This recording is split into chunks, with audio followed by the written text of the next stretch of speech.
तलवारबाजी, ये तलवार, परंतु अपने पवित्र जी की इतनी निष्ठा है। सुबह 4 बजे से लेकर के 7 बजे अपने हमारे जो मुख्य अतिथि आए हुए हैं महेंद्र सिंह जी मलिक, जो आए, माननीय मिस्टर जस्टिस प्रीतम पाल सिंह जी ने संबोधित किया है, उन सभी को मैं संबोधित करते हुए सर्वप्रथम प्रणाम करता हूं। मंचासीन मान्यवर मार्केंडा यूनिवर्सिटी के चांसलर, मेरे बहुत ही पुराने मित्र श्री डॉक्टर तरसेम गर्ग जी, मान्यवर मिस्टर जस्टिस प्रीतम पाल सिंह जी, श्री BS गिल, अन्य महानुभाव, आदरणीय माताओं बहनों और प्यारे भाइयों, गुरुकुल के प्यारे ब्रह्मचारियों, प्रेस के मान्यवर नामानिगार, छायाकार, पत्रकार, सर्वप्रथम मैं अपनी ओर से और जाट सभा चंडीगढ़ पंचकूला की ओर से मान्यवर ऑनरेबल मिस्टर जस्टिस प्रीतम पाल सिंह का बार बार आभार प्रकट करता हूं और धन्यवाद करता हूं कि इस ज्ञान के विद्यालय में हमें आज यहां पधारने का अवसर प्रदान किया। मेरे से पूर्व गुरुजन की महत्वता के बारे में पूर्व प्रवक्ता एक आचार्य भी बात कर रहे थे। मुझे एक माता की और अपने पुत्र से एक पुरानी वार्तालाप याद आ गई। एक बार एक बच्चे ने अपनी माँ से पूछा कि माँ, मैं बाहर जा रहा हूँ, बाहर निकलते ही जंगल में मुझे भगवान के दर्शन हो जाएं और गुरुजी के दर्शन हो जाएं, तो किसके पहले पांव के हाथ लगाऊं? तो माता जवाब देती है कि बेटा, पहले गुरु के पांव को हाथ चरण स्पर्श करना, क्योंकि भगवान के बारे में भी आपको गुरु ने ही बताया है। तो गुरु की महत्वता न केवल वैदिक संसार में बल्कि पूरे विश्व में प्रथम है, इसको इग्नोर नहीं किया जाता। और दूसरी बात, आज जो हमारे सबसे बड़े मेजबान हैं मिस्टर जस्टिस प्रीतम पाल सिंह, इनकी छवि और इनकी प्रसिद्धि पूरे भारतीय न्यायालय के अंदर, विशेष तौर से उच्च सत्रीय न्याय प्रणाली में, खास तौर से बुद्धिमत्ता, ईमानदारी और स्पष्टता के बारे में 1 नंबर की है। ये कोई प्रत्यक्ष को प्रमाण की जरूरत नहीं है, मैं केवल 2 उदाहरणों से इसको स्पष्ट करता हूं। मैं मान्यवर प्रीतम पाल सिंह के बहुत पुराने समय से जानता हूं, जब वे सेशन जज थे तब भी, और आम पब्लिक में सारे लोग गांव के जो भी थे, भाई प्रीतम पाल सिंह का पैसे का कोई लेन देन नहीं है, जो भी बात टनाटन टिका के फैसला करेगा। अभी जब इनका लोकायुक्त बनने का समय आया, मैं नाम तो नहीं लूंगा, मैं एक पूर्व मुख्यमंत्री की कोठी पर, और वो शायद उस टाइम पर विपक्ष के नेता भी थे, लोकायुक्त का चुनाव जब हरियाणा में होता है तो उस मीटिंग के अंदर एक मीटिंग बुलाते हैं जिसमें मान्यवर चीफ जस्टिस भी होते हैं और उसकी अध्यक्षता मुख्यमंत्री करता है और विपक्ष का नेता भी होता है। हमने वैसे ही जिक्र कर रहे थे, मैं कहा जी कल वो लोकायुक्त के बारे में भी मीटिंग है कि भाई मेरे से कोई पूछेगा, अगर हरियाणा पंजाब के अंदर एक भी आदमी लोकायुक्त के काबिल है तो मिस्टर जस्टिस प्रीतम पाल सिंह जी हैं। ये बात पूरे हरियाणा पंजाब में और दिल्ली यूपी तक भी प्रचलित है। जहां रही स्पष्टता की बात, हमने जाट सभा के अंदर एक फंक्शन किया और मैंने इनको बुलाया।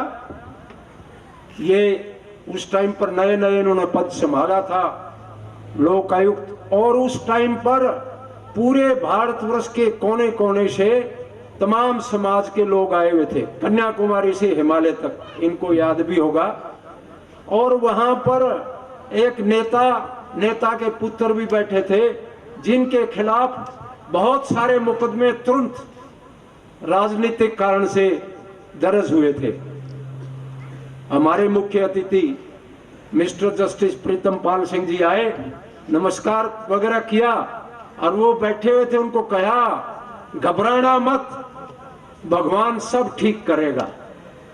और सबके सामने इन्होंने कहा, और आज शायद सब कुछ ठीक होता नजर आ रहा है। ये इनकी स्पष्ट वाणी का प्रतीक है। अभी विद्या परमो धर्म और ब्रह्मचारी एक शक्ति का प्रतीक है, सभी जानते हैं। अगर भारतवर्ष में ही नहीं, पूरे विश्व में, पहले दारा सिंह विश्व पहलवान रहे, ब्रह्मचारी रहे, जब तक ब्रह्मचारी रहे तो उनका विश्व में नाम रहा। और आज के दिन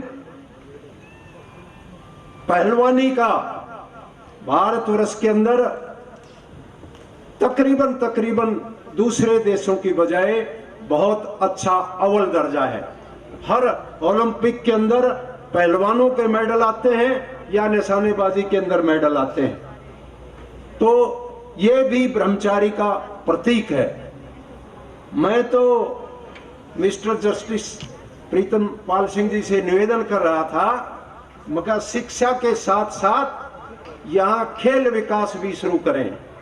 अगर छोटे छोटे बच्चे खेलेंगे तो गुरुकुल का पूरे विश्व के अंदर नाम होगा। प्रत्यक्ष को प्रमाण की जरूरत नहीं है। निडानी के अंदर एक छोटा सा स्कूल है, हमने वहां का एक लड़का जिसने शादी नहीं कराई, वो कहने लगा जी मैं खेल विकास के लिए अपना जीवन दान करता हूं। वो छोटा सा राजनीतिक था, ब्लॉक समिति में मेंबर, जिला परिषद, उसके बाद उसने वो भी छोड़ दिया। हमारे पिताजी की मृत्यु होगी, उनका जो कुछ था उसी के अंदर लगा दिया। हमने Chaudhary Bharat Singh memorial sports school के नाम से एक संस्था शुरू की। बदकिस्मती से थोड़े से दिन के बाद मेरे इकलौते पुत्र का देहांत हो गया। वहां पर जब हम ऐसी सभा कर रहा था तो उसमें एक लड़के ने कहा जी इस गांव की किसी लड़की ने मैट्रिक नहीं की है, यहाँ पर एक लड़कियों का स्कूल बना दो। तो जो बच्चे के ऊपर एक्सीडेंट ट्रिब्यूनल की तरफ से मिला, हमने वो लड़कियों का स्कूल वहां स्थापित कर दिया और खेल का प्रशिक्षण भी शुरू कर दिया।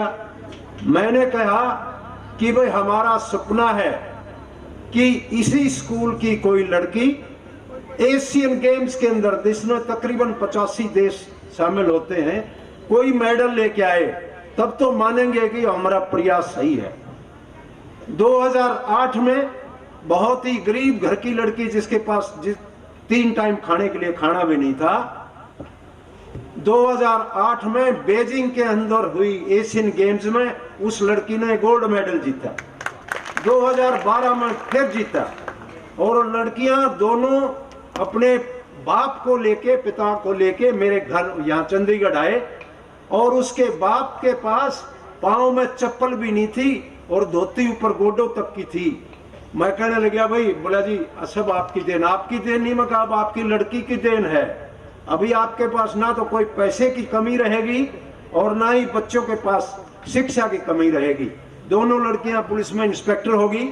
और इसी तरह लड़कों के स्कूल में मेरा मित्र था डीजी। ये आपको इसलिए बता रहा हूं कि आपको शायद प्रोत्साहन मिले। मुझे कोई भाषण देने का शौक नहीं है।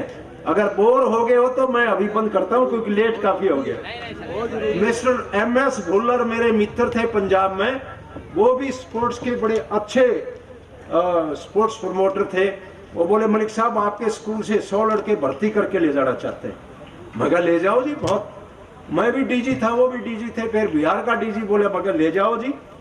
100 लड़के वहां पर स्पोर्ट्स बेसिस के ऊपर ही पंजाब पुलिस में भर्ती हुए। और वो आज लड़का कोई डीएसपी है, कोई एसपी बना हुआ है, कोई सीआरपी में डीएसपी है। मतलब जहां जाओगे तो उस स्कूल की छाप आपको मिलेगी। और कोई ऐसी इंडियन टीम नहीं है जहां उस स्कूल के बच्चे 50% ना हो। कोई ऐसी इंडियन टीम नहीं है कबड्डी और रेसलिंग के अंदर। महिलाएं बैठी हुई हैं, इनके लिए बताता हूं। अभी एक महिला अंशु मलिक, उसी गांव की जो अभी टोक्यो के अंदर ओलंपिक्स हुए थे, उसके अंदर कुश्ती में गई, एकमात्र महिला ओलंपिक के अंदर। लेकिन उसकी बेचारे की उम्र केवल 19 साल की थी। फर्स्ट टाइम एक्सपोजर था, वो मेडल नहीं जीत सकी। वही लड़की 2 महीने के बाद वर्ल्ड चैंपियनशिप, जिसमें तकरीबन 115 देश शामिल होते हैं, वर्ल्ड चैंपियनशिप के अंदर गई। और अभी 15 दिन पहले वो गई थी इसमें, नहीं न्यूजीलैंड में या नॉर्वे, ओस्लो के अंदर, उसके अंदर उसने सिल्वर मेडल प्राप्त किया। भारतवर्ष की पहली महिला जिसने सिल्वर मेडल प्राप्त किया। और एक और लड़की उसी स्कूल की, उसने ब्रॉन्ज मेडल प्राप्त किया। 4 महिलाएं इस स्कूल की थी, 4 में से केवल 2 के मेडल आए। उसके अलावा ना तो भारत के किसी पुरुष का मेडल आया, ना ही दूसरी महिलाओं का आया जो दूसरी स्टेट की थी। तो ये करामात है स्पोर्ट्स की। और इसी वजह से वहां पर 5 करोड़ रुपए सालाना गरीब बच्चों को, जो माँ बाप फीस भी नहीं दे सकते, उन बच्चों को स्पोर्ट्स के ऊपर स्कॉलरशिप मिलता है। ये हमने नया प्रयास शुरू किया था। और मैं टीचर्स वहां कोई लंदन से नहीं लेके आया, वहीं के बच्चे वहीं से पढ़ के उनको ट्रेनिंग दी और उन्हीं को वहां लगाया। और भगवान की कृपा है, मिस्टर जस्टिस प्रीतम सिंह पाल सिंह जी का आशीर्वाद है। अगर बच्चा कोई 12वीं पास वहां से निकलता है बगैर मेरी सिफारिश के, शुरू में तो सिफारिश का धक्का लगाते थे, बेरोजगार नहीं रहता। बीएसएफ वाले, इंडियन रेलवे, सीआरपी, भारतीय सेना और स्टेट पुलिस अपने आप ले जाते हैं।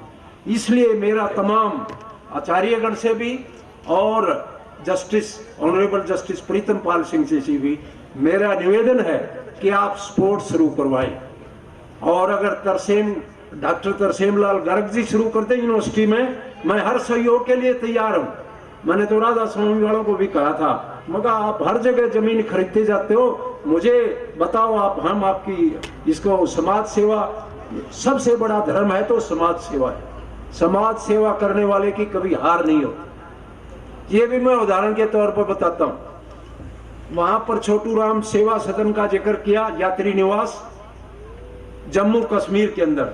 मैं एक बार वैष्णो देवी गया हुआ था, तो मैंने हमारे लोगों की, मेरे जैसा, जज साहब जैसा या तरसेम जी जैसा जाए तो 5 सितारा में वो करा के रहेगा, लेकिन गरीब आदमी सड़क पर पड़े हुए देखे ना, वहां के रहने की जगह है। मेरे विचार में आया कि हम अगर यहाँ पर एक धर्मशाला बना दें तो बहुत अच्छा रहेगा। मैंने अपने साथियों से जाट सभा से बात की, बोला जी पीछे कितने होंगे, मैं देखेंगे, पहले भूमि पूजन करते हैं। उन्होंने भूमि देखी, बोला जी एक पंडित जी की 10 कनाल जमीन है, बिल्कुल कटरा से 2 किलोमीटर पहले, बस स्टैंड से, मेन हाईवे के साथ। पैसे पंडित जी से मैंने बात की, बोला जी जब हो दे देना, कोई बात नहीं। तो वहां हमने 10 कनाल भूमि बगैर पैसे के उसको कहा, माँ भी दे दो, चलो कोई बात। उससे जमीन ले ली। जमीन लेते ही मेरे विचार में ख्याल आया, भी पैसे तो कहीं कहीं से करने पड़ेंगे, नहीं तो लोग गाली देंगे। हमने अनाउंस कर दिया। तो वहां एक तो doctor Jitendra Singh union minister है वहीं का, और वो उधमपुर से चुनाव लड़ता है। एक चौधरी वीरेंद्र सिंह हमारे यूनियन मिनिस्टर थे, उनके नाना चौधरी छोटू राम, और एक सत्यपाल मलिक, वो वहां गवर्नर थे, मेरे मित्र भी हैं पुराने, चौधरी चरण सिंह के टाइम। मैंने तीनों को बुलाया, माजी बसंत पंचमी पे आधारशिला रखेंगे। तो वहां हमने आधारशिला रखने के लिए दीनबंधु चौधरी छोटू राम की मूर्ति राजस्थान से मंगवाई। जितना उनका कद था उतनी ही 5 फुट 3 इंच या कुछ थोड़ा कद था, वो मूर्ति बनवा के मंगवा ली। लेकिन 2 दिन पहले जबरदस्त बारिश होने लगी, वो थोड़ा हाइट पे था, मूर्ति चढ़ाने वाला कोई नहीं।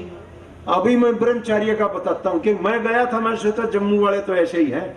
मैं अपने साथ 50 पहलवान लेके गया, तो मैंने कहा यार पहलवान तो कमाल है, सिर धड़की बाजी चढ़ा दी उन्होंने। वो खींच खींच के कोई वो आपकी जेसीबी वगैरह सब फेल हो गई थी, क्रेन भी फेल हो गई थी, खींच खींच के ऊपर चढ़ा दी मूर्ति। और वो जो बोले जी अब तो रात रात में स्थापित कर देंगे। अगले दिन आना था तो जम्मू कश्मीर का डीसी और एसपी बोले जी यहाँ प्रोग्राम तो हो नहीं सकता, गोडे गोडे पानी है। माँ भाई कोई जगह बता दो जहाँ हम प्रोग्राम कर सके। बोले जी जगह तो है, श्राइन बोर्ड का ऑडिटोरियम है। ये हकीकत है जज साहब। मगर अच्छा कितनी सीटें? बोले जी आपके पास तो आदमी नहीं, क्योंकि सोचे जम्मू से तो कोई आदमी आएगा नहीं, और बाकी आदमी कहाँ से लाओगे? मैं कहने लगा डीसी साहब आप इस हाल की चाबी हमें दे दो। महेंद्र सिंह मलिक तो अपनी छतरी अपने साथ ही रखता है। तो इस स्थिति को निपटने के लिए मैंने आसपास के गांव में, जींद जिले में और इवन अम्बाड़ा में भी जिसको जानता था ये प्रेम सिंह, और सबको चिट्ठियां लिखी।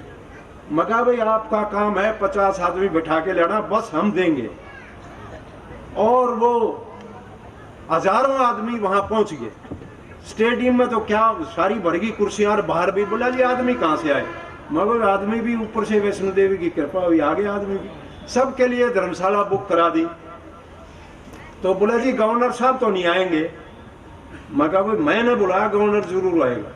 बोला जी 102 बुखार है, मत बुखार से 104 हो, गवर्नर आएगा जरूर। आगे हाल बिल्कुल खचाखच भरा हुआ था। गवर्नर साहब कहने लगे मलिक साहब आ तो गया, लेकिन बाजू पकड़ के देखो 102 बुखार है। था उसके 102 बुखार। मगर जी तो चाहे 104 बढ़ जाओ, धर्म का काम है, यहाँ आपको कुछ नहीं होता, डोंट वरी, बुखार भी उतर जाएगा, हमारा प्रोग्राम इतना शानदार होगा। मैं माताओं बहनों को बताना चाहता हूँ, जब हमने वो भूमि पूजन किया 50-60 बुद्धिजीवी कुछ लोग आए, और अपने सेठ तरसेमलाल जी जैसे भी बैठे हुए थे और लोग थे। माँ भाई यहाँ हम एक धर्मशाला बनवाएंगे। बोला जी क्या प्रोजेक्ट है? मगर प्रोजेक्ट 14 करोड़ का है, और 50-50 कमरे के ब्लॉक बनेंगे, 240 ब्लॉक बनाएंगे, जिसमें 4-5 फैमिली सूट भी रखेंगे और 5 लिफ्टें लगाएंगे। बोले पैसे कहाँ से आएंगे? मैं कहा भाई महेंद्र मलिक कोई उद्योगपति नहीं है। बोले जी फिर भी पैसे मैं या तो माता वैष्णो देवी की देगी, तुम सारे पूजा करते हो, मैं भी पूजा करता हूँ, और या तुम दोगे, बाकी महेंद्र मलिक के पास कोई पैसा नहीं। जब प्रोग्राम शुरू हुआ 10 बजे 11 बजे 3 घंटे प्रोग्राम चला, 3 घंटे के अंदर 62 लाख रुपए वहां आए। मैं कहता हूं समाज सेवा वालों की कभी हार नहीं होती। 62 लाख रुपए आते ही वो पंडित जी के, माँ पंडित जी पैसे ले लो, पंडित के पैसे खाए हुए हमेशा पाप लगता है। और किसी के तो हम खा भी लेते, पुलिस वाले हैं, खाने से नहीं कतराते, लेकिन पंडित के नहीं खाएंगे। तो उसके हमने 20 लाख रुपए दे दिए। और अब हमारी तरफ से कमी नहीं है, केवल प्रशासन की तरफ से है। गेजी एरिया ग्रीन बेल्ट में है, फलाना है, धिकड़ा है। मैंने कहा भी जहां चाह वहां रहा, अपनी जमीन के ऊपर तो 4 दीवारी तो बना ही सकते हैं, और यहाँ बागवानी भी लगा सकते हैं। हमारा ये प्रण है, प्रतिज्ञा है कि अगले साल वतन पत्नी से पहले वहां 8-10 आदमियों के लिए ठहरने की जगह हम जरूर बना देंगे, प्रशासन चाहे मंजूरी दे चाहे ना दे।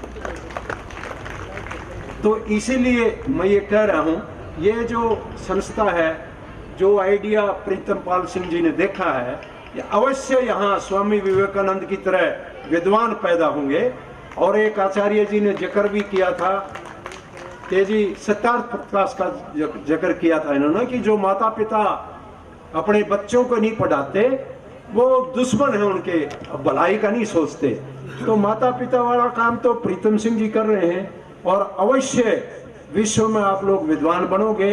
लेकिन जमाना बहुत प्रगति का है, इसके साथ अगर खेल की प्रक्रिया शुरू की जाए, आप लोगों ने जो प्रदर्शन किया, जो कौशल दिखाया तलवारबाजी में, फेंसिंग का भी एक गेम है ओलंपिक एसोसिएशन का, जो इंडियन ओलंपिक एसोसिएशन है, इसी तरह इंटरनेशनल ओलंपिक एसोसिएशन है।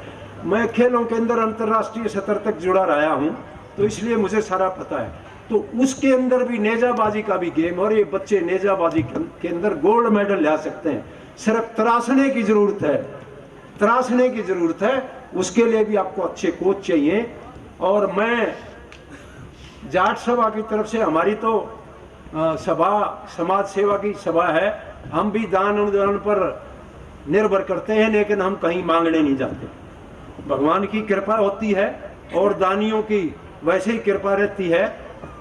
मैं जाट सभा की तरफ से 51,000 रुपए इस काम के लिए देता हूं, और अगली बार मेरी आशा भी है कि कोई न कोई खिलाड़ी कोच यहाँ पर जरूर हाजिर होना चाहिए। और मैं ये वायदा करता हूँ कि हमारी 3-4 सभा 4-5 स्टेट्स में हमारी सभाएं हैं, सारी प्रीतम पाल सिंह जी को समर्पित हैं। जो हमारे लिए सेवा होगी उसमें हम अग्रणी रहेंगे। और ये जो बच्चे कला दिखा रहे थे, तकरीबन शायद 16 बच्चे हैं, इन सब को भी जाट सभा की तरफ से 1,000 रुपए इनाम, जिन्होंने ये कला दिखाई है। और ये जो बच्चे छोटे छोटे गाना गा रहे थे, छोटे बच्चे शायद 7 बच्चे थे, 500 रुपए इनको भी इनाम। और कलाकार जो हारमोनियम में जिसने स्वागत गीत गाया था, मैं तो सोच रहा था कि गरज साहब की बड़ी तारीफ की है उन्होंने, जरूर इनाम देना चाहिए था। मैं अपनी तरफ से कहूँगा, मेरी भी तारीफ करी थी, 3100 रुपए इनाम हारमोनियम वाले को। और समय बहुत हो लिया, इसलिए मेरा दिल तो बहुत था कि और बातें करें। आपका बहुत बहुत धन्यवाद। और प्रीतम पाल सिंह जी, मैं क्या तारीफ करूं इनकी, जिन्होंने इनको बनाया है। ऐसे भगवान, ऐसी शक्तियां, ऐसी शख्सियत एक आध बार मिलती हैं, हमेशा नहीं मिलती। आप इनकी दिशाओं पर चलते रहो, आपका कल्याण होगा। आपका बहुत बहुत धन्यवाद।